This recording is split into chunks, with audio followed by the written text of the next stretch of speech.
guys, it's Brooklyn. Welcome back to my channel. So today I thought we would go over some more makeup releases because frankly it just never stops, you know? There's just always new stuff coming out. So as always, I just wanted to give you guys my honest opinions on new things that are coming out, what I think of each, if I want to buy them, if it's a no or if it's a go, you know? I feel like everyone always has cute names for these videos, like Smoky Glow has like yes or pass, and I just like am struggling. It was so bad. I was trying to think of names the other day and the names that I had were blush, like, oh, like you're blushing, like yes, let's do it, or flush, and I was like, that is terrible. We cannot use that. So yeah, I just thought we'd go over some, but I think maybe no or a go might be good. I don't know if I've heard that one before. Hopefully I'm not like just picking that up out of nowhere, but sorry you guys, I had to delete some videos because it was like, you have 3 minutes left of recording, and I was like,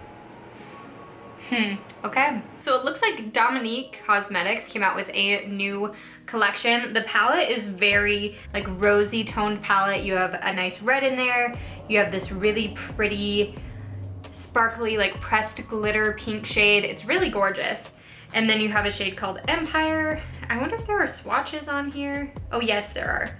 So Empire, once it's swatched, is almost like this really pretty lavender like shimmer shade. I still have yet to try any of Dominique Cosmetics launches or any of her products, which I don't know what's been like stopping me, because like all the reviews I've heard are very good. Like I've seen a few of her videos, but I wouldn't say I'm like a stan. Like it's not that I don't like her, I just don't really like keep up, you know? Whenever I purchase products from like an influencer or YouTuber of some sort, typically it's because I really like them or I just think the product's really good. This I feel like I have had before. The palette cover is actually really cute. It has quotes on there. It says, "Don't be a lady, be a legend, born to make history, never apologize for being a powerful woman," which I think is very cool. I like that. It's very cute. I feel like it's what like a lot of like Instagram stories will look like. Like I'm trying to think of, I don't know like what you would call it necessarily, but it's just like a cute collage of things. It looks like there's also 2 new glosses, which one is like a nice peachy shade and one's a pinky shade. It looks like it's a very pretty collection. Is it one I would purchase?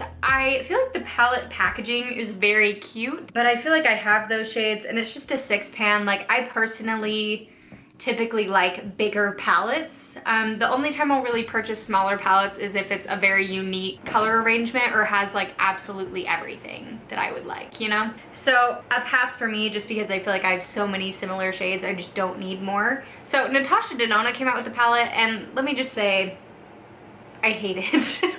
I don't like the color scheme at all. I don't like the way they laid it out. It looks very ugly. Like I honestly like some of the shades. Yeah, I like maybe the right half of the palette, but it just doesn't seem very cohesive. Like I feel like I would absolutely have to reach for another palette to be able to create a full eyeshadow look with this, because there are like oranges and blues, which if you're going to do an orange and blue look, you kind of need like shades in between to blend them together, because they are opposite shades. They're opposite on the color wheel, so they're just gonna clash if you just pop them on together, unless you're doing it like in the inner corner or something like that. Like you might be able to get away with it if you're doing like a darker orange and a lighter blue, but still, like I'm just pretty unimpressed. And it's going for $129, which like maybe in the 60 range like they've done before for these, the smaller palettes, like the bronze palette, which I have and I love. It's incredible. But $129 for this, I am not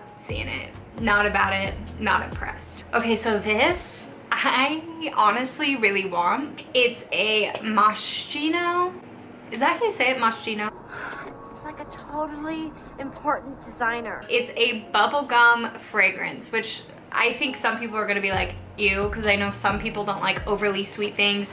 I personally do. Like for example, my favorite perfume growing up, as was probably most other 13-year-old girls' fragrances, except I probably wore it until high school because I loved it so much, was Pink Sugar, which was just this amazing smell. It was like cotton candy with like cinnamon. It just had like this nice like sweet but spicy scent, which I love on myself. I feel like sweet, woodsy scents typically smell good on me. But this one, I just think is so cute. First of all, the packaging is their typical teddy bear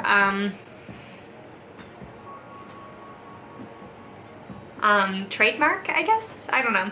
They always have teddy bears for stuff with their launches, but I'll read you the notes in it. So the top notes are candied citrus, Italy, really Brooklyn. Candied citrus, Italy lemon, Italy orange, and the heart notes are bubblegum accord, cinnamon, blueberries, ginger, Bulgarian rose, juicy peach, peach blossom.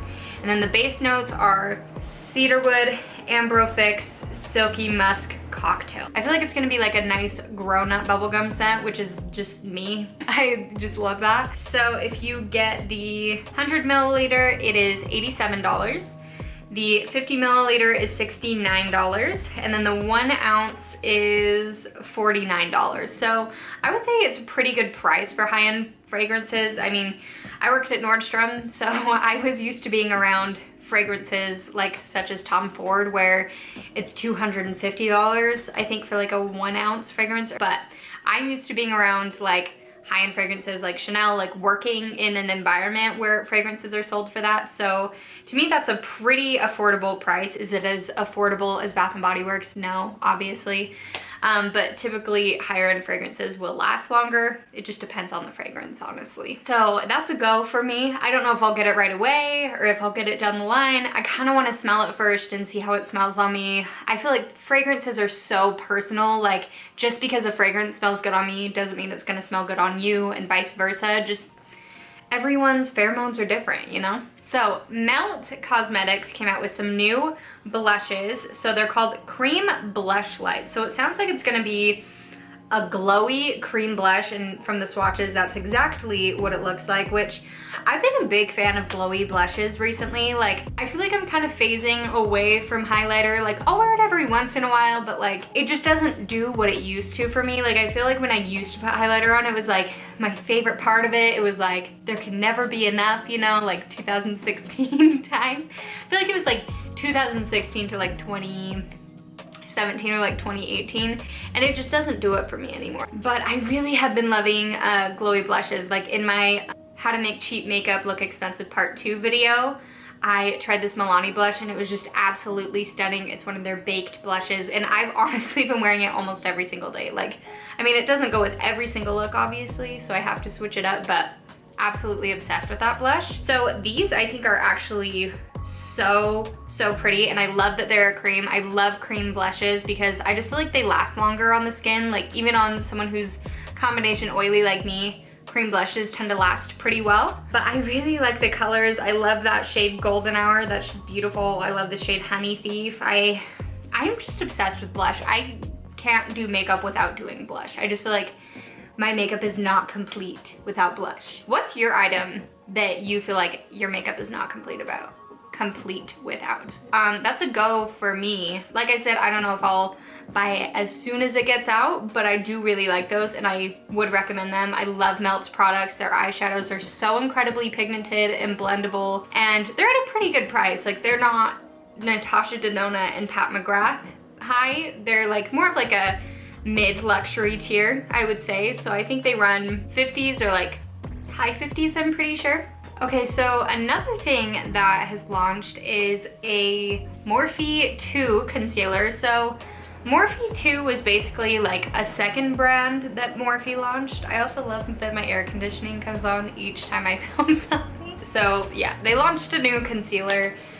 So Morphe 2 is basically like their like natural line of Morphe. When they launched the brand, I remember I tried their face gloss, hated it. I think they had like a face tint and stuff. I still have yet to try anything from that line because frankly I was just like, why didn't they name it something else? Like with ColourPop, I was at least like, I think theirs is called Ray Beauty or something like that. Like, it's another line, but like it's on the ColourPop website. Like, they're like, this is our line, these are our products still, but like it's just separate. Where just Morphe 2, I was like, I feel like that's just kind of not very innovative. So like I feel like they should have done some sort of name. But yeah, so let's talk about the concealer. So it's a lightweight flexible concealer that is made to let your skin shine through while providing that easy bit of coverage in 15 shades $12 each. I feel like that's a pretty good price for a concealer. They're definitely in the mid tier of like just right in the middle. Like I feel like most concealers are around the $30 range or at least like high 20 range. And then drugstore concealers tend to be in like the $6 range to 10, maybe. It's enriched with sunflower oil and glycerin. The formula is made to nourish skin while calming lavender extract soothes. So the problem with lavender is quite a bit of people are allergic to it. One of my favorite foundations of all time has lavender in it.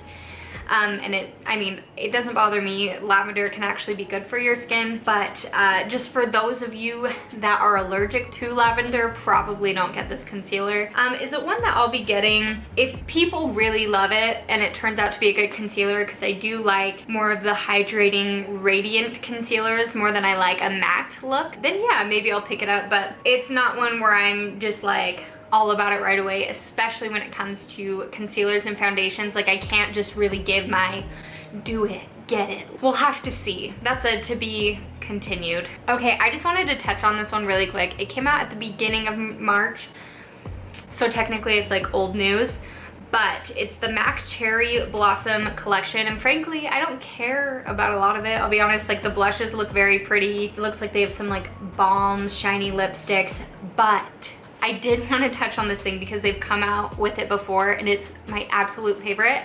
It's the Cherry Blossom Fix Plus. Some people hate the scent of it.